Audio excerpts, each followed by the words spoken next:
우리 말씀 보겠습니다. 창세기 47장 우리 7절부터 10절까지 말씀을 제가 봉독해 드리겠습니다. 창세기 47장 우리 7절입니다. 7절부터 우리 10절까지 말씀을 찾으셨으면 제가 봉독해 드리겠습니다. 구약성경 75쪽입니다.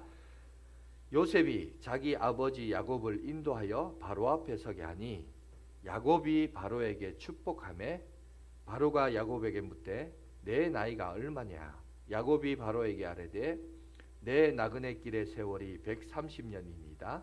내 나이가 얼마 못되니 우리 조상의 나그네 길의 연조에 미치지 못하나 험악한 세월을 보내었나이다 하고 야곱이 바로에게 축복하고 그 앞에서 나오니라. 아멘. 자, 오늘은 인생의 지름길은 순종입니다 라는 말씀으로 함께 은혜를 갖도록 하겠습니다. 여러분들 잘 아시지만 매주 저희가 수요 예배를 저를 비춰주세요. 자, 매주 여러분 수요 예배를 여러분 우리가 창세기를 강해하고 있습니다. 자, 이제 거의 마지막을 향해 저희가 지금 가고 있거든요. 자, 마지막을 향해 가고 있는데 어쩌면 그런 것 같아요. 계속해서 이제 창세기 말씀을 다음에도 볼 수 있겠지만 강해를 우리가 처음부터 이제 쭉 하기 때문에 한번 이렇게 읽다 보면 다음번에 우리가 또 창세기를 볼 수 있는 시간이 없기 때문에 제대로 한번 정리를 하고 돌아가는 것도 좀 좋을 것 같다, 이런 생각이 들었습니다. 그래서 다시 한번 우리 내용을 한번 언급하고 정리하고 돌아가는 것이 참 중요할 것 같아서 오늘 이제 말씀을 전하도록 하겠습니다.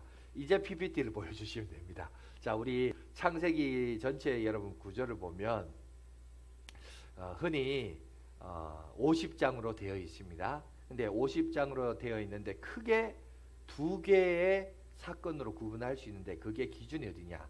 창세기 12장이 기준이에요. 그래서 12장 전에는 크게 태초에 일어났던 4개의 사건, 그래서 창조, 타락, 홍수, 저기는 민족의 형성이라 되어 있는데 바벨탑 사건, 이렇게 4개의 사건이 있다면 그 다음 12장 이후로는 크게 4명의 인물이 나옵니다. 보편적으로 우리가 배우는 건 뭐죠? 아브라함과 이삭과 야곱과 요셉의 이야기입니다. 그죠? 근데 오늘 저기 보시면 정확하게 이제 흐름을 자세히 보시면 요셉이라고 얘기하지만 사실 어떤 구속사적인 관점에서 보면 물론 할례지면은 요셉의 이야기가 나와 있지만 구속사적인 관점에서 보면 아브라함과 이삭과 야곱과 그 다음에 사실은 유다가 들어가야 맞습니다. 하지만 그럼에도 불구하고 37장 이후로부터 계속해서 여러분 50장까지 약 한 14장 이상이 많은 분량이 차지하고 있는 요셉의 이야기.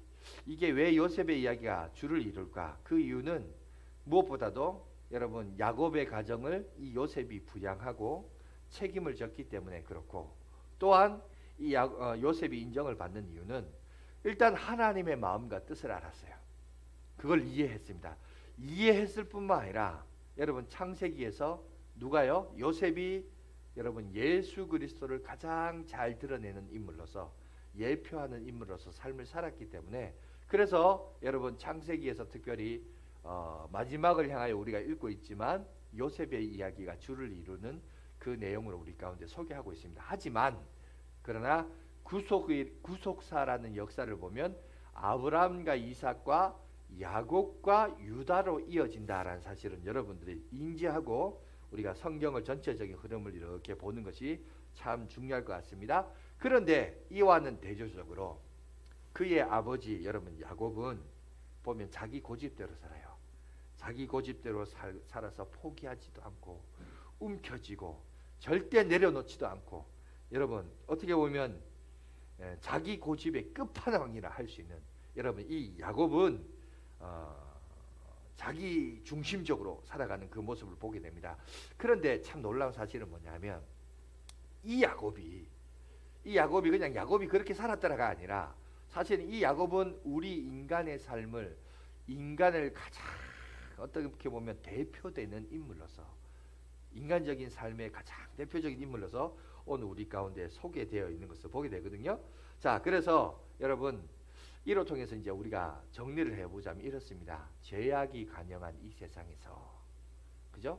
죄악이 판치는 이 세상에서 순종하며 살든 여러분 자기 고집대로 살든 인생은 역경과 어려움이 반드시 있다라는 거예요. 어떤 인생을 살아도 순종을 통하여 살아도 역경은 있고요. 여러분 지 마음대로 살아도 삶 속에 역경은 있어요. 그런데 차이가 있어요. 어떤 차이가 있냐? 어떤 인생은 그 역경의 과정이 빨리 해결되는 여러분 과정이 있고, 또 어떤 인생은 마치 완행 버스처럼 돌고 돌아서 이것이 여러분 천천히 느릿느릿 굽이굽어 여러분 돌고 돌아서 나중에 해결되는 그런 인생을 오늘 우리가 볼 수 있습니다. 그런데 참 놀라운 사실은 이 두 가지 경우가 여러분 이 부자관계 야곱과 요셉의 이야기를 통해서 똑같이 우리 가운데 보여주고 있다라는 사실을 오늘 우리에게 얘기합니다. 여러분 요셉도 하나님을 이해했죠. 말씀대로 순종했죠. 하지만 그 인생은 어떻게 했냐? 힘들었어요. 여전히 힘들었습니다. 17세 때 하나님으로부터 꿈을 주셨습니다. 꿈을 받았지만 그 꿈을 여러분 꿈꿨지만 근데 그 꿈을 고백하니까 결과가 어땠죠? 애굽의 종살이로 팔려버렸어요. 그죠? 이제 저 영상 저를 이제 비춰줘도 됩니다. 이제 창세기 구조는 그만 보여주시고, 그죠? 그게 꿈대로 살았지었고 꿈대로 고백했지만 그래서 그 꿈대로 술술술 풀린 게 아니라 오히려 애굽의 종으로 팔려버렸어요. 애굽에 가서는요 감옥살이 인생 죄수의 삶을 삽니다. 여러분 어떤 시대나 어떤 지역이나 어떤 나라든지 어떤 민족에서 살든지 간에 인생 가운데 가장 밑바닥이 뭘까요? 가장 밑바닥은 죄수일 거예요. 죄수. 감옥살이일 겁니다. 여러분 도대체 그 13년의 억울한 세월, 여러분 13년의 그 억울한 세월을 살면서 그렇다고 여러분 요셉이 그러면 원망했나요? 이것 때문에 불평했나요? 막 짜증을 냈나요? 아니요.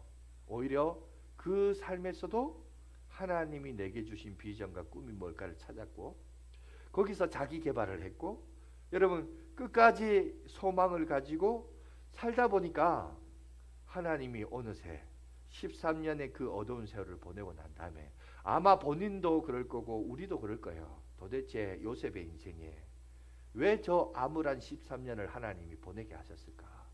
몰라요. 요셉도 몰랐을 거예요. 그러나 그 13년의 세월을 지나고 난 다음에 어느덧 돌아보니 여러분 애굽 대제국의 총리가 되는 그 누구도 상상할 수 없는 그 누구도 사람의 인생사를 여러분 밑그림을 그리고 장래를 소망하며 꿈을 꿀 때 그 누가 그저 이야기 스토리를 이렇게 만들어 갈 수 있겠습니까? 아무리 소설가가 여러분 작가가 글을 쓴다 할지라도 이런 이야기를 실제적인 이야기로 쓰는 사람은 아무도 없을 겁니다. 그죠? 뭐 죄수로 들어갈 수는 있어요. 죄수가 될지언정 그 사람이 애굽의 총리가 된다. 이거는 도저히 불가능한 스토리예요. 근데 하나님은 이게 실제로 일어나는 이야기로 오늘 우리 가운데 소개되어 있는 것을 보게 됩니다. 이에 반해서 여러분 야곱은 어떻게 살았습니까? 여러분 야곱은 태어나기도 전에 탄생하기도 전에 분명히 성경은 우리에게 뭘 얘기하고 있냐면 야곱은 태어나기도 전에 하나님이 그를 선택하셨고 그를 예비하셨고 그를 준비하고 계셨다는 것을 성경을 통해서 우리 가운데 말씀하고 있습니다. 여러분 창세기 25장 23절에 보시면 이렇게 되어 있습니다. 우리 다 같이 한번 읽어보겠습니다. 시작. 여호와께서 그에게 이르시되 두 국민이 내 태중에 있구나. 두 민족이 내 복중에서부터 나누이리라. 이 족속이 저 족속보다 강하겠고 큰 자가 어린 자를 섬기리라 하셨더라. 여러분 여기 보면 큰 자는 에서를 말해요. 장자를 말하고 육체적인 장자를 말하고 어린 자는 야곱을 말합니다. 그러니까 하나님은 벌써 태중에 태어나기도 전에 하나님은 예언하셨어요. 내가 야곱을 선택하겠다. 내가 야곱을 부르리라. 내가 야곱을 통해 소망을 두겠다. 분명히 말했습니다. 분명히 말했기 때문에 그러면 야곱은 어떻게 해야 될까요? 하나님의 언약적인 약속을 붙들고 그 약속을 신뢰하며 살아야 되는데 야곱은 그러지 않았어요. 야곱은 당장 자기 그 장자권을 빼앗아야겠다. 그냥 그 욕심 때문에. 그래서 어떻게 하죠? 형을 속입니다. 팥죽 한 그릇으로 속입니다. 그리고 아버지도 속입니다. 그죠? 속이고 속이는 인생. 속여서 그 자리를 쟁취하려고 하는 그 부정적인 행동을 합니다. 사실은 야곱은 그냥 가만히 하나님의 약속을 기억하고 붙들고 기다렸으면, 하나님의 때를 기다렸으면 자연스럽게 하나님이 그렇게 만들어 가실 거예요. 만들어 가실 건데 이 자기 욕심 때문에 당장 눈앞에 보이는 그 장자권이 그게 뭐라고, 하여튼 그거를 차지하려고 부정과 부정적인 방법을 통해서 결국 어떻게 되느냐, 여러분 그 행동으로 말미암아 그의 인생은 굽어서 돌아가는 인생이 됩니다. 그래서 그 결과가 어떻게 됩니까? 도망자의 신세가 되죠. 외삼촌 라반의 집으로 도망갑니다. 도망갔는데 도망가서 보니까 외삼촌 라반은 자기보다 더한 사람이요, 더 똑똑한 사람이요. 사람은 참 인생이 신기한 게 꼭 그런 사람 주위에는 꼭 그런 사람들이 있어요. 그러니까 그것보다 더 독한 사람들이 있는 거예요. 더 독한 사람이 있어서 그 사람 그늘 아래서 어떻게 합니까? 20년이라는 세월을 보내요. 야, 여러분 힘들고 힘들면 사람이 그렇잖아요. 힘들고 힘들면 사람이 그냥 돌아가고 싶은 마음이 있어서 충분히 돌아갈 수 있을 터인데 야곱이 20년간 돌아가지를 못했어요. 외삼촌 라반의 그늘에서 삽니다. 그 생애가 얼마나 힘들었는지 자기 아내들에게 여러분 토로하는 그 내용이 성경에 나와 있는데 그게 창세기 31장 7절에 있는 말씀이 있거든요. 잠깐 한번 보여주시겠습니까? 우리 한번 다 같이 읽겠습니다. 시작. 그대들의 아버지가 나를 속여 품삯을 10번이나 번경하였느니라. 그러나 하나님이 그를 막으사 나를 해치지 못하게 하셨으며, 여기 보니까 몇 번요? 10번이나. 그죠? 20년 동안 10번이나 가짜게 약 맺고 속이고 속임을 당하고, 여러분 그렇게 삶을 살았다라고 오늘 우리에게 얘기하고 있습니다. 이렇게 보니까 계속해서 야곱의 생애는 우회하면서 돌고 돌아서 이렇게 살았다라고 오늘 우리에게 소개하고 있습니다. 그리고 이제 20년이 지난 후에 이제 외삼촌으로부터 이제 나오죠. 나와서 이제 돌아갑니다. 고향 땅을 향하여 돌아갑니다. 돌아가긴 돌아가는데 뭔가 마음에 한 곳에 뭔가 이 쌓인 해결되지 않는, 그리고 돌아가면 돌아갈수록 그 어떤 심리적인 스트레스는 점점점 쌓여. 왜 쌓이느냐? 형 에서를 만나야 되는데 형이 과연 나를 용서할까? 진짜 용서할까? 이거에 대한 여러분 염려와 스트레스 때문에 얼마나 그랬던지 약복강가에서 그가 밤이 맞도록 한 사람을 만나서 씨름합니다. 내게 복을 내려달라, 복을 내려달라. 그 밤이 맞도록 씨름하다가 환도뼈가 부러져요. 그래서 평생을 절름발이 인생을 삽니다. 그런데 그럼에도 불구하고 그 씨름에서 이겨서 여러분 새 이름을 받죠. 야곱에서 뭐라고 바뀝니까? 이스라엘이라는 여러분 이름을 받게 되었습니다. 그런 축복을 받게 되었거든요. 하나님과 겨루어 이겼다라는 뜻이지만 결국 그 말은 뭐냐면 하나님이 그에게 복을 주셨다. 그 가정에 언약하시고 한없는 복과 은혜를 허락하셨다라는 그런 의미가 숨겨져 있습니다. 그렇다면 자, 새 이름을 받았습니다. 여러분 새 이름을 받았으니 그러면 그 이름답게 야곱이 바뀌었나요? 그의 삶이 변화되었습니까? 아니요. 여전히 거기 보면 야곱은 야곱답게 삽니다. 여전히 자기 생각대로 자기 고집대로, 그죠? 그렇게 삽니다. 그래서 그 길을 향하여 이제 가는데 문제는 뭐냐? 이거요. 우리가 조금 생각해 봐야 될 것이 이거 있어요.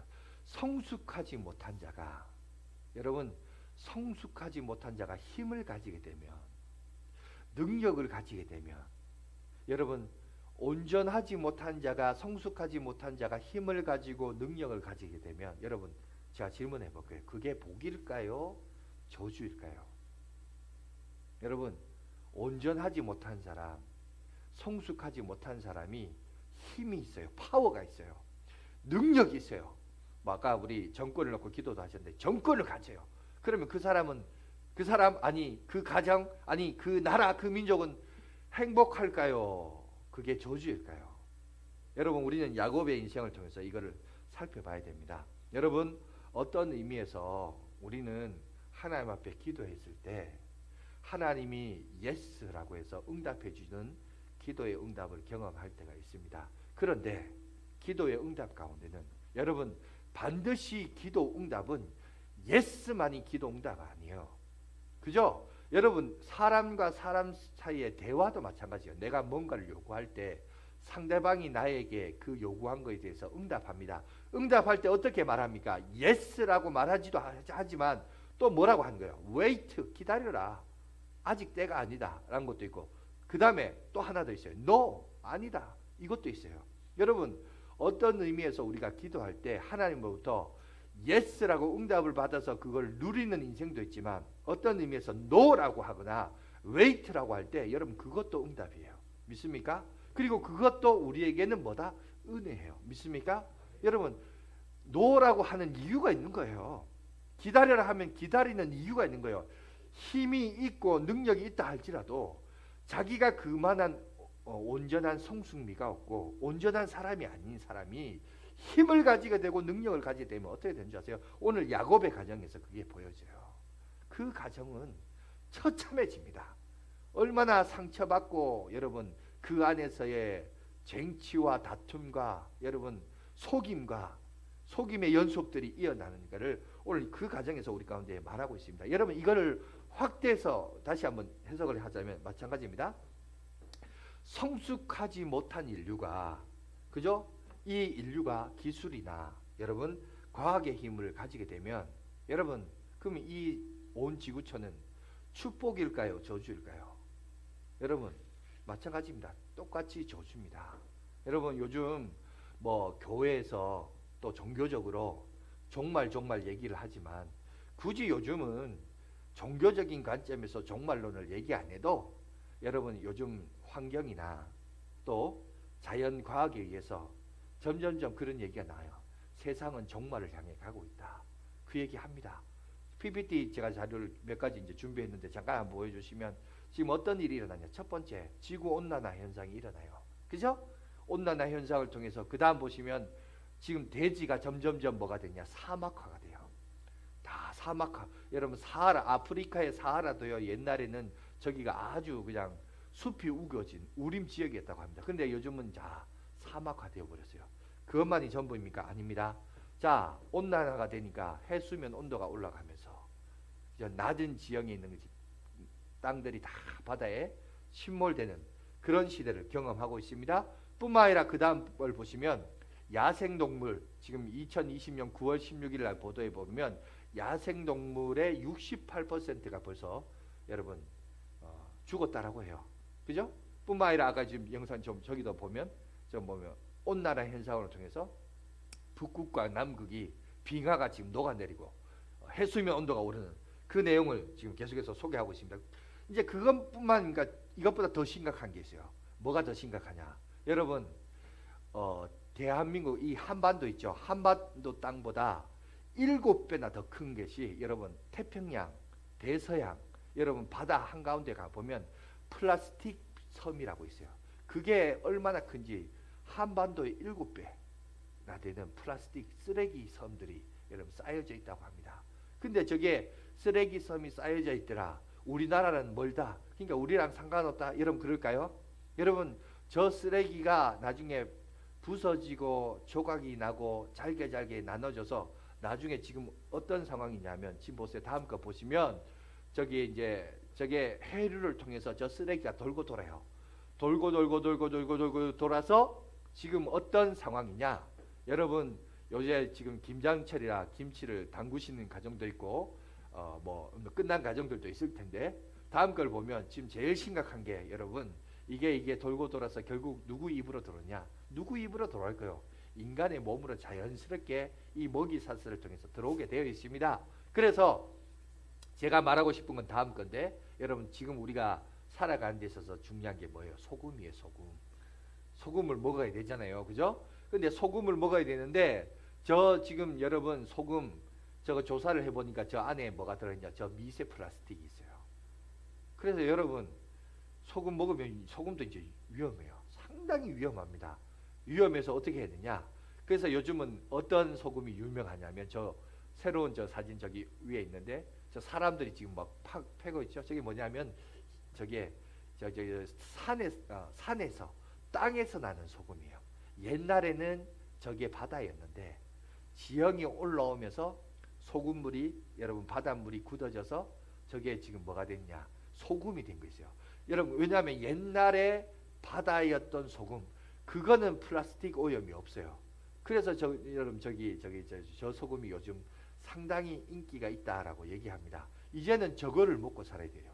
그런데 저걸 먹고 살면 되느냐 싶었는데 최근에 어젠지 요번 주인지 제가 모르겠습니다. 잠깐 뉴스를 봤는데 뉴스를 보니까 지금 북극에 눈이 내리는데 오늘도 우리가 눈이 내리잖아요. 그 눈을 내리는데 그 눈을 내리는 성분을 조사해 보니까 거기에도 벌써 미세 플라스틱이 있다고 해요. 그러니까 여러분 어떻게 보면 저 땅에서 나는 소금도 여러분 이제 점점점 오염됩니다. 그래서 뭐 바다에서 나는 소금 저거를 뭐 10번을 달구고 뭐 그걸 죽염이라 합니까? 그런 걸 해서 먹어야지 생으로 먹으면요 다 오염된 걸 먹어요. 이제는 어떻게 했냐? 점점점 스스로 이제 세상 종말이란 말이 종교계에서 굳이 말하지 않더라도 이게 일어납니다. 뿐만 아니라 지금 보세요. 코로나19로 통해서 여러분 참 제가 그래서 요즘 우리 종말론을 공부를 하면서 이 종말론에 대해서 다시 한번 재해석이 돼요. 불과 1년, 2년 전만 하더라도 이게 이해가 안 됐는데 요즘은 이 코로나 사태를 보면서 뭔가가 조금 뭐라 그럴까요? 구체화된다 그럴까요? 마치 막 뜬구름 잡는 뭐 나무 같은 것이 걸어 다니는 것처럼 희미했는데 점점점 구체화되는 것 같아요. 아, 이 말씀이 이렇게 해석이 되는구나라는 것을 요즘 제가 경험하게 되거든요. 여러분 그래서 유튜브를 통해서 여러분 종말론을 다시 한번 보시기 바랍니다. 그래서 여러분 충분한 이해를 가져야 돼요. 이제 여러분 우리에게 있어서 21세기를 살아가는 성도들은 세상 종말이 어떻게 일어나는가 그걸 바라보는 게 어쩌면 우리의 또 다른 사명이 아닌가 그런 생각이 들어요. 그런 시대를 우리가 살아가고 있습니다. 자, 그리고 또 우리 본론으로 다시 한번 돌아와서 자, 야곱은 보세요. 외삼촌 집에서 나왔습니다. 형과의 재회에서 편안하게 그 문제도 해결되었습니다. 그러니까 모든 일들이 술술술술 잘 풀릴 것 같죠. 그런데 또 다른 문제가 또 봉착해요. 그게 뭘까요? 그게 바로 자식들이 이제 아버지를 속이는 끝까지 야곱은 야곱스러운 삶을 사니까 어떻게 되느냐? 이제는 자식들마저 아버지를 속입니다. 그래서 어떻게 속입니까? 자기가 가장 사랑했던 여인 라헬, 그 라헬이 낳은 장자인 요셉을 그죠? 그 짐승의 그 뭡니까? 야생 짐승에 의해서 찢겨져 죽었다고 해서 그 옷을 찢어가지고 양의 피를 묻어서 혹시 이거 아버지 아들의 말도 웃겨요. 아버지의 아들이래. 그럼 자기들은 뭡니까? 그죠? 근데 아버지의 아들의 옷이 아닙니까? 이렇게 묻잖아요. 여러분 참 비참한 그게 얼마나 아버지가 가정생활을 하면서 라헬과 그의 자식은 자식으로 받아들이고 나머지 아내와 자식들은 자식으로 인정을 안 했으면 그게 상처가 되어서 그죠? 유다가 또 바로 몰랐지만 애굽의 총리였던 요셉 앞에서 그렇게 고백하잖아요. 우리 아버지가 그죠? 라헬을 사랑하고 요셉을 그리고 베냐민을 자식처럼 여긴다. 그런 고백을 누가 듣습니까? 요셉이 다 듣잖아요. 들으면서 그 전만 하더라도 자기만 억울하고 자기만 내가 왜 팔려야 했느냐 분통 터지고 복수하겠다는 다짐이 있었는데 가만히 보니까 그죠? 가만히 생각해 보니까 우리 형들도 피해자였던 거예요. 아버지로부터 사랑받지 못했고 인정받지 못하니까 결국 그렇게 나온 모든 결과물이 누구예요? 누구 잘못이에요? 여러분 야곱 자신의 잘못이요. 성숙하지 못하니까 끝까지 이런 아픔들을 여러분 경험하게 됩니다. 그 자식을 잃었을 때 야곱이 뭐라고 표현하면 내가 수월로 내려가겠다. 그 지옥으로 내가 내려가겠다. 그런 아픔을 고백했던 여러분 야곱의 삶을 보게 됩니다. 그리고 15년 뒤에 비로소 이제 야곱을 만나게 됩니다. 요셉을 만나게 됩니다. 그리고 요셉을 만나게 되었을 때 오늘 여러분 창세기 47장 내용이 자 9절에 그가 바로 앞에서 이런 고백을 합니다. 야곱이 바로에게 아뢰되 내 나그네 길의 세월이 130년이니이다. 내 나이가 얼마 못되니 우리 조상의 나그네 길의 연조에 미치지 못하나 험악한 세월을 보내었나이다 라고 얘기하고 있습니다. 130세. 여러분 여기서 이제 이 고백이 왜 중요하냐면 여러분 여기서 이제 비로소 야곱이 이스라엘이 돼요. 하나님의 전체의 그림을 보게 돼요. 자기 인생을 돌아보면서 하나님이 나를 향하신, 그러니까 이스라엘 민족의 열조의 믿음의 조상의 반열에 오르는 정말 이게 야곱이 이스라엘다운 삶을 여러분 여기서 고백하게 되는 것을 보게 됩니다. 그런데 놀라운 사실은 뭐냐 하면 이것을 깨닫기까지 몇 년이 걸렸다? 130년이 걸렸다는 거예요. 130년이라는 세월을 여러분 보내게 되었습니다. 그러면서 자기가 자기 자신을 뭐라고 합니까? 험악한 세월을 보냈다 그래요. 내 인생은 130년의 세월을 돌아볼 때 너무 험악합니다. 그런데 우리 여러분 한번 이거를 생각해 봅시다. 이거 누구 책임이에요? 누가 험악한 세월을 살도록 허락했습니까? 하나님이 하셨나요? 아니에요. 이렇게 험악한 세월을 살 수밖에 없었던 이유는 야곱이 이스라엘로 바뀌었기 때문에 이스라엘 같은 삶을 살아야 되는데 끝까지 자기는 야곱같이 살아서 야곱같이 살다 보니까 심지어 자기 자식들도 아버지를 속여야 했던, 자기들도 살아야 하니까 아버지를 속여야 했던 그런 삶을 여러분 살았다는 겁니다. 늘 자기 만족, 자기 기준. 그래서 여러분 기억하십시오. 성도는, 예수 믿는 사람은 자기 기준으로 살면 안 돼요. 예수 믿는 사람은 누구 기준이야? 하나님 기준으로 살아야 돼요. 이거를 깨닫고 이렇게 사는 인생이 인생의 지름길을 사는 겁니다. 그런데 이거를 안 하고 나는 끝까지 야곱처럼 살겠다. 여러분 그렇게 살아보세요. 그럼 어떻게 되냐? 130년의 우의 길을 살아요. 그런데 중요한 것은 뭐도 은혜냐 하면 이것도 은혜예요. 왜? 130년 동안 계속 자기 고집대로 사는데 하나님은 그 인생을 포기하지 않는 거예요. 그죠? 포기하지 않고 끝까지 붙듭니다. 그것도 은혜인 겁니다. 완행 같은 인생을 살지만, 완행 버스 같은 인생을 살지만, 그러나 하나님은 그를 포기하지 않고 끝까지 붙드셔서, 그래서 하나님께서 그 인생을 통해서 역사하시는 놀라운 비전을 보게 됩니다. 여러분 야곱과 요셉은 부자 관계지만 아주 대조적인 삶을 살아요. 아주 대조적. 자, 한 사람은 자기 기준으로 자기 만족에 의해 살고 또 다른 한 사람은 하나님이 기준이에요. 그죠? 하나님의 뜻을 따라 산 인물이 바로 요셉이었습니다. 그런데 야곱이 잃어버렸던 요셉을 다시 찾을 때, 다시 그와 만나고 회복되었을 때 비로소 이제 그 나이가 되었을 때 깨닫게 됩니다. 그래서 자기가 노력하고 자기가 애쓰고 힘쓴 것보다 하나님이 준비하시고 하나님이 인도하시는 것이 더 큰 거구나. 내가 막 열심히 산다고 막 내 고집 부리면서 떼쓴다고 어떤 상황에서는 그것이 이루어질 때가 있어요.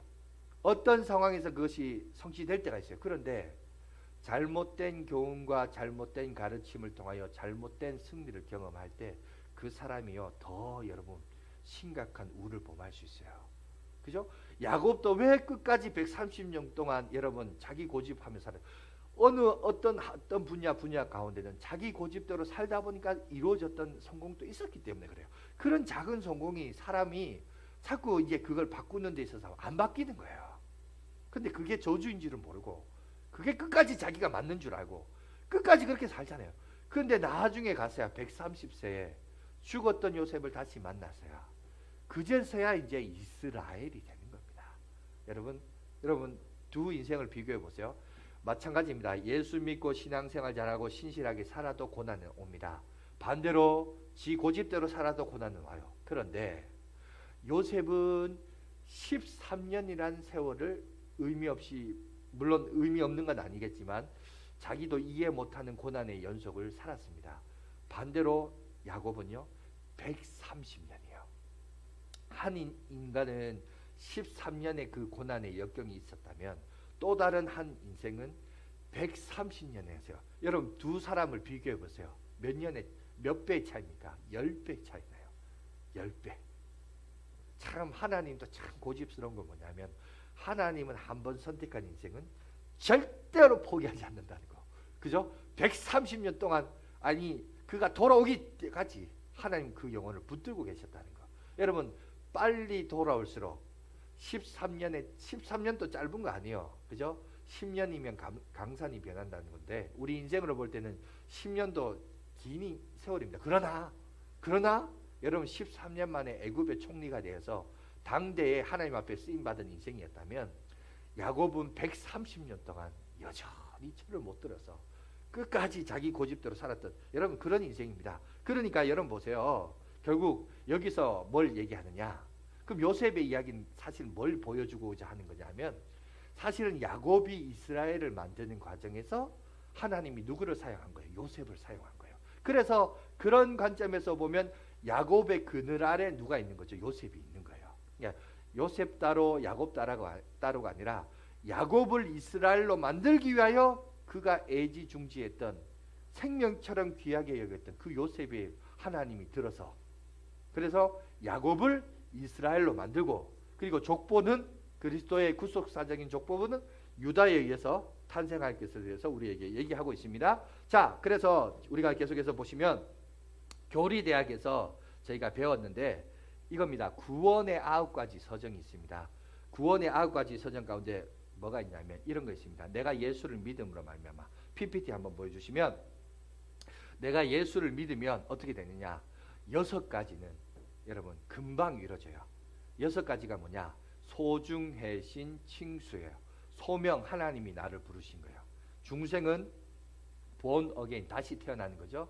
회개가 일어나고 신앙은 내가 예수를 믿는 겁니다. 칭의는 의롭다함을 받는다는 거고 수양은 수양 따라 아시죠? 자녀됨을 말합니다. 자, 주님께서 주님이 나의 구세주가 되시고 또 나의 메시아가 되어 주셔서 나를 인도해 주실 것을 믿습니다라는 고백 속에는 여러분 저 6가지가 동시에 일어납니다. 동시에 일어나지만 논리적인 전개상 소명, 중생, 회개, 신앙, 칭의, 수양 이렇게 나오지만 자, 그 다음에 자 구원이 완성되는 것은 뭐냐면 영화거든요. 영화가 뭐냐면 영화는 우리가 예수님이 재림하실 때 우리 몸이 호련하게 부활합니다. 부활한 몸 그리스도의 신부로서 새하늘과 새 땅에 들어갈 때를 영화라고 해요. 그때 이제 천국에 가는 거거든요. 그러면 2가지가 남았죠. 성화와 견인인데 저렇게 제가 지금 동그라미 파란색 동그라미를 했어요. 저게 뭐냐면 이제 여러분 신앙생활 예수 믿고 성도로서 삶을 살아가는 인생은 어떤 인생이냐면 저 2가지예요. 성화를 하든지 견인을 하든지예요. 성화를 하든지 견인을 하는 겁니다. 무슨 말이냐?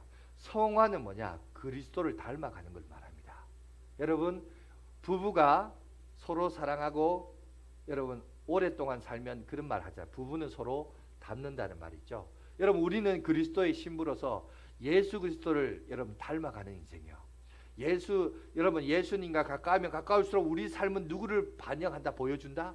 예수님을 보여줘요. 예수님의 성격이 나타나요. 그게 뭐냐? 성화예요. 그런데 그것만 있느냐? 아니요. 여러분 뉴스를 보면 예수 믿는 사람들 그죠? 신앙생활 한다는 사람들이 유수에 막 쇠고랑 차고 막 들어가는 이런 사람들 있잖아요. 그죠? 꼭 야곱 오늘 본문에 있는 야곱 같은 인생들이 있다고요. 이런 인생이 있어요. 그게 뭐냐? 견인이에요. 견인. 무슨 말이냐? 견인은 뭐냐면 여러분 견인차를 쉽게 이해하자면 견인차를 생각하면 됩니다. 여러분 견인차가 언제 사용됩니까? 고장난 차 이렇게 끌고 가는 게 견인차잖아요. 그죠? 마찬가지입니다. 고장난 인생. 하나님이 그 인생을 향한 비전이 있고 꿈이 있는데 그 꿈대로 가야 되는데 이게 깨닫지도 못하고 이해하지도 못해가 그래가지고 늘 이제 끌려다니는 거예요. 하나님이 그를 이끌어 다녀요. 완행버스처럼 여러분 마치 야곱의 생애처럼 하나님이 그냥 그 야곱의 인생은 어떻게 보면 견인의 인생이에요. 하나님이 130년 동안 이리 끌고 저리 끌고 저리 끌고 이리 끌고 온갖 고난과 역경 속에서 하나님을 경험하라고 그 경험을 다 하게 하는 거예요. 반면에 요셉은 그렇죠? 아까도 제가 얘기했지만 요셉의 가치가 뭐예요? 예수 그리스도를 예표한다 그러잖아요. 마찬가지예요. 하나님의 뜻을 알고 그 뜻대로 순종하고 살다 보니까 그 삶이 어떤 삶이냐? 성화의 삶이야. 성화는 뭐죠? 예수님을 닮는 삶이에요. 여러분, 우리가 하나님의 말씀을 읽고 그 말씀을 묵상하면 그것이 바로 예수님을 닮는 인생임을 오늘 우리 가운데 얘기하고 있습니다. 아무쪼록 저와 여러분들이 견인의 은혜도 은혜지만 아무쪼록 여러분 성화의 은혜를 누리며 여러분 삶을 통해서 여러분의 인생을 통해서 예수 그리스도를 여러분 나타내고 보여주는 그런 삶을 살아가는 저와 여러분들이 되시길 간절히 바라겠습니다.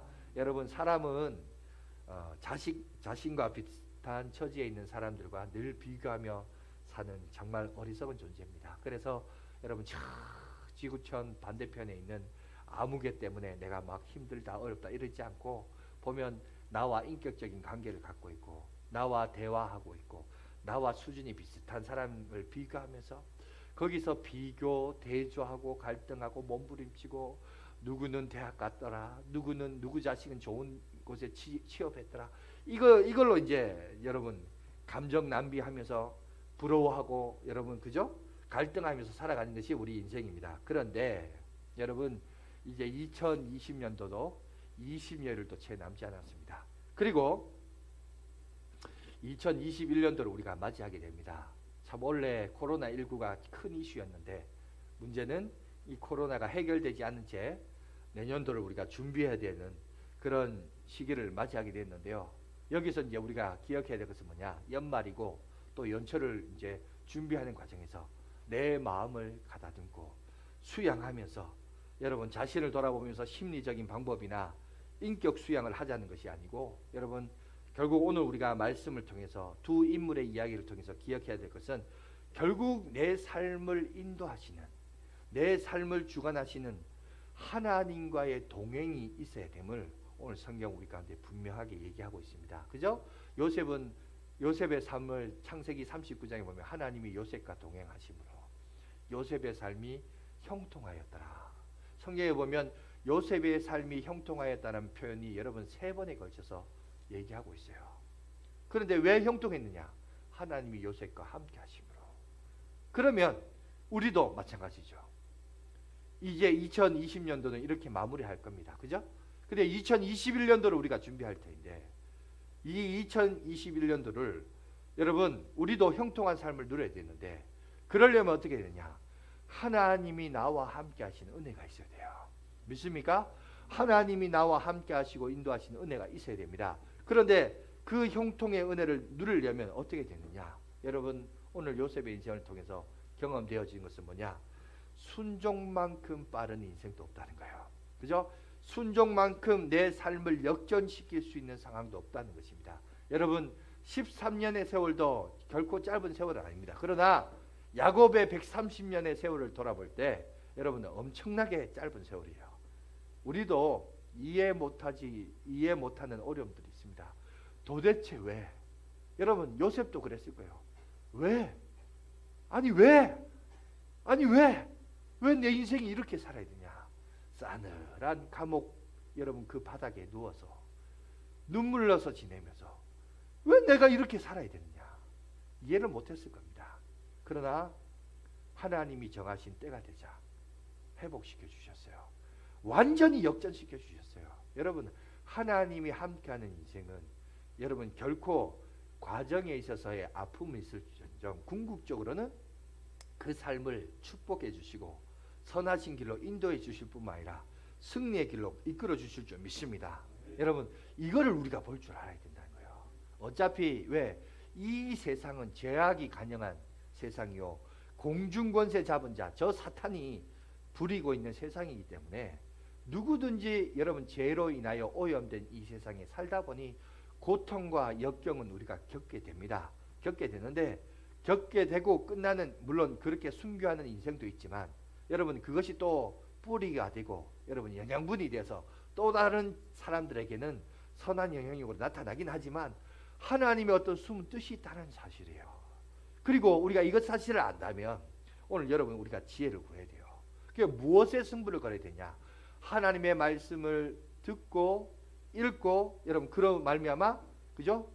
준비하여서 하나님 앞에 쓰임 받도록 여러분 우리가 힘써야 되고 애써야 된다는 그 사실을 오늘 우리가 요셉의 인생을 통해서 한번 경험했으면 좋겠습니다. 그리고 우리 야곱도 마찬가지예요. 결국 야곱의 생애에서 결국 궁극적인 이런 문제들은 어떤 문제일까요?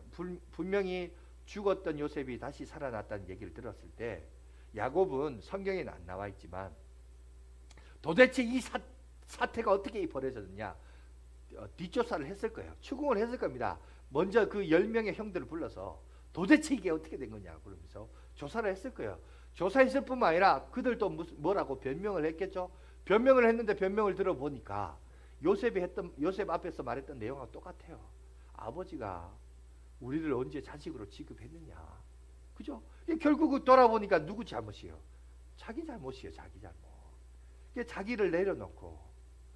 자기를 내려놓고 타인을 의지하라는 게 아니라 자기를 내려놓고 누구를요? 하나님께 초점을 맞춰서 그렇게 하면 되는 이야기를 끝까지 자기 고집으로 살다 보니 그런 어려움을 겪게 되는 여러분 안타까운 모습을 보겠죠. 그러니까 여러분 그렇기 때문에 우리 인생을 돌아보면서 여러분 그래서 기억할 것은 모든 책임은 사실은 나한테 있어요. 우리가 흔히 그런 얘기 하잖아요. 탓을 할 때 남 탓할 때 손가락질 많이 하죠. 이렇게 그죠? 손가락질 이렇게 하는데 제가 PPT로 또 준비했는데 이 손가락질을 하다 보면 항상 이 손가락을 보면 그런 것 같아요. 뭐냐면 자 엄지손가락은 누구예요? 하나님 잘못이라고 하나님 책임이라고 하나님 때문이라고 늘 그래요. 근데 집게손가락은 누구를 가리킵니까? 자꾸 이웃을 손가락질합니다. 그런데 여러분 보세요. 참 놀라운 사실은 나머지 3개의 손가락은 누구를 가리켜요? 나를 가리켜요.